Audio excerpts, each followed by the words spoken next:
السلام علیکم. اپنا ولاگ TLG پر خوش آمدید. آج کے خصوصی دن کی نسبت سے حضرت عثمان رضی اللہ تعالیٰ عنہ کی شہادت کا دن ہے. آپ کے بارے میں تھوڑی سی معلومات آپ کے ساتھ شیئر کریں گے. آپ رضی اللہ تعالیٰ عنہ کا نام عثمان، کنیت عبداللہ، لقب ذوالنورین اور والد کا نام عفان تھا. عثمان بن عفان بن ابو العاص بن امیہ بن عبد الشمس بن عبد المناف. حضرت عثمان کی والدہ کا نام عربی بنت قریش تھا. آپ کی نانی کا نام حکیم عبیدہ، جو کہ رسول اللہ صلی اللہ علیہ وآلہ وسلم کے جد امجد قریش کے سردار عبد المطلب کی نواسی تھی. حضرت عثمان کا واقعہ فیل کے 6 سال بعد طائف میں پیدا ہوئے. سرخ و سفید رنگ، درمیانہ قد، خوش منظر چہرہ، ہموار دانت، چوڑا سینہ، گھنی باروب داڑھی، دراز گیسو جن کے سرے کانوں کی لو تک پہنچتے ہوئے تھے، بیدار مغز، صداقت، امانت، اثار، فیاضی کے خوگر، باحیا، شرمیلے، ایسے کہ فرشتے بھی ان سے حیا کرتے تھے. سلیم الفطر اور پاکیزہ دل، ایسے کہ اسلام قبول کرنے سے پہلے بھی کبھی شراب کو ہاتھ تک نہ لگایا. سیدنا صدیق اکبر، سیدنا علی المرتضیٰ، سیدنا زید بن حارثہ کہ اسلام لانے کے بعد ہی سیدنا عثمان غنی دولت اسلام سے مالا مال ہوئے.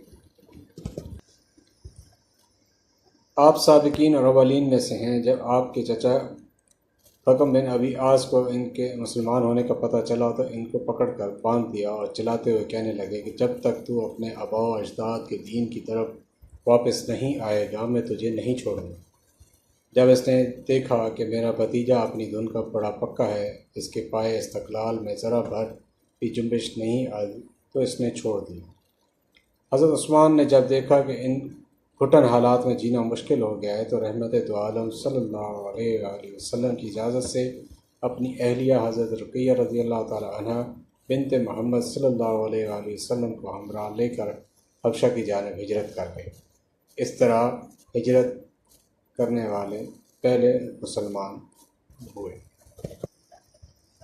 اور تاریخ عالم میں حضرت لوط علیہ السلام کے بعد یہ پہلے شخص تھے جنہوں نے اللہ کے راستے میں کما اہل و عیال اپنا وطن چھوڑا اور دوسرے ملک جا کر بسیرا کیا. حبشہ ہجرت کے دوران اللہ تعالیٰ نے انہیں ایک بیٹا عطا کیا جس کا نام حضرت عبداللہ رکھا، جو 6 سال کی عمر میں فوت ہو گئے.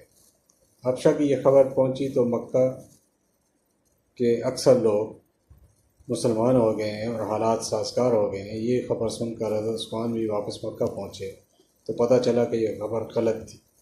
قریش مکہ کا فدیان اسلام پر ظلم و ستم جاری تھا. پھر جب مدینہ کی طرف ہجرت کا اذن عام ہوا تو حضرت عثمان اپنی اہلیہ رقیہ سمیت مدینہ کی جانب ہجرت کر گئے. مدینہ پہنچ کر 6 ہجری میں غزوہ بدر کا واقعہ پیش آیا. حضرت عثمان کی اہلیہ رقیہ شدید بیمار تھی. رسول اللہ صلی اللہ علیہ وآلہ وسلم نے آپ کو ان کی تیمارداری کے لیے مدینہ میں ہی رکنے کا حکم فرمایا. جب لشکر اسلام فتح یاب ہو کر مدینہ پہنچا تو حضرت رقیہ دائی اجل کو لبیک کہہ چکی تھی. ان کی تجہیز و تکفین اور تدفین کا اہتمام حضرت عثمان نے دیگر لوگوں کے ساتھ مل کر کی. رسول اللہ صلی اللہ علیہ وآلہ وسلم نے حضرت عثمان کو شرکائے بدر کے ساتھ غنیمت میں برابر کا حصہ عطا فرمایا. حضرت عثمان نے غزوہ احد میں بھی رسول اللہ صلی اللہ علیہ وآلہ وسلم کے ساتھ شرکت کی. سن 6 ہجری میں رسول اللہ صلی اللہ علیہ وآلہ وسلم نے 1400 صحابہ کے ساتھ عمرہ ادائیگی کے لیے سفر کیا. مکہ سے 19 میل کے فاصلے پر مقام حدیبیہ پر مشرکین نے روک دیا. رسول اللہ صلی اللہ علیہ وآلہ وسلم نے حضرت عثمان کو اپنا قاصد اور سفیر بنا کر قریش کے پاس بھیجا تو انہوں نے حضرت عثمان کو روک کر مبعوث کر لیا اور یہ خبر مشہور ہو گئی کہ حضرت عثمان کو شہید کر دیا گیا ہے. یہ خبر سن کر رسول اللہ صلی اللہ علیہ وآلہ وسلم نے 1400 صحابہ سے خون عثمان کا بدلہ لینے پر بیعت کی، ایک درخت کے نیچے جسے بیعت رضوان کہا جاتا ہے. صحابہ رضی اللہ تعالیٰ عنہ سے بیعت لینے کے بعد آپ صلی اللہ علیہ وآلہ وسلم نے اپنا ہاتھ دوسرے ہاتھ پر رکھ کر فرمایا، یہ عثمان کی طرف سے بیعت ہے. اس صدا پر خلق عالم نے 1400 صحابہ کے لیے سورہ الفتح میں اپنی رضا کا اعلان کر دیا تو گویا 1400 صحابہ کے لیے رضا الہی کا سبب حضرت عثمان بنے. سن 7 ہجری میں حضرت عثمان نے حضور صلی اللہ علیہ وآلہ وسلم کے ساتھ غزوہ خیبر میں شرکت کی. اس غزوے میں رات کے وقت لشکر اسلام نے جب میدان میں پڑاؤ کیا تو اس پورے فوجی کیمپ کی نگرانی حضرت عثمان کے سپرد کی گئی۔ تاریخ الخلفاء سن 9 ہجری سخت گرمی اور تنگی کے حالات میں غزوہ تبوک کا واقعہ پیش آیا۔ حضور صلی اللہ علیہ وسلم نے اعلان کیا کہ جس نے جیش الاسرا کی تیاری کے لیے مدد کی اس کے لیے جنت واجب ہے۔ بخاری شریف۔ حضرت عثمان نے لسان نبوت سے یہ اعلان سنتے ہی دیگر صحابہ کے ساتھ جو سخا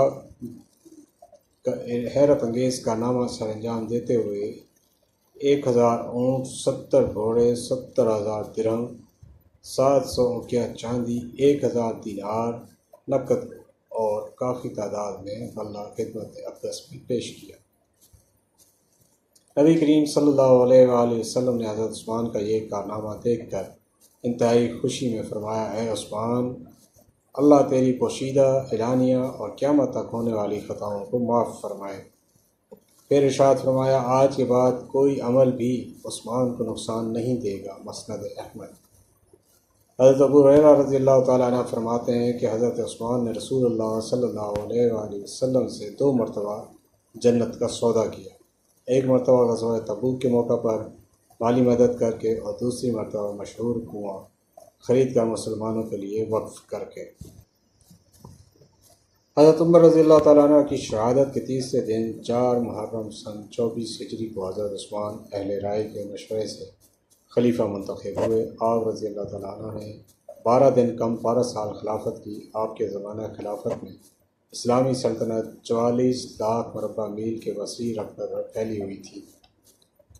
آپ رضی اللہ تعالیٰ عنہ کے زمانہ خلافت میں خلافت فاروقی کی باقیات سکندریہ، آذربائیجان، افریقی ممالک، جزیرہ قبرص، اندلس اور کئی بڑی سلطنتیں اسلام کے ذل عاطفت میں آئیں۔ طرابلس، برقہ، مراکش، اس کے علاوہ افغانستان، خراسان، ترکستان، آرمینیا، نیشاپور، ہرات، شیراز جیسے دیگر علاقوں میں بھی عالم اسلام آپ کی خلافت کے زمانے میں لہرائیں۔ آپ رضی اللہ تعالیٰ عنہ کی خلافت کے زمانہ میں 26 ہجری کو جدہ کے ساحل پر بندرگاہ کی تعمیر کی گئی۔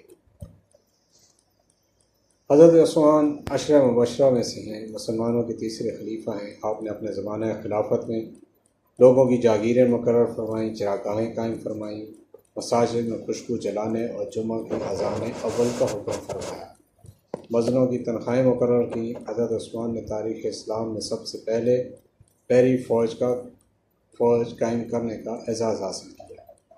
آپ رضی اللہ تعالیٰ عنہ ان لوگوں میں سے ہیں جنہوں نے قرآن جمع کیا۔ آپ رضی اللہ تعالیٰ عنہ نے اپنے زمانہ خلافت میں تمام مسلمانوں کو ایک قرات پر جمع کیا۔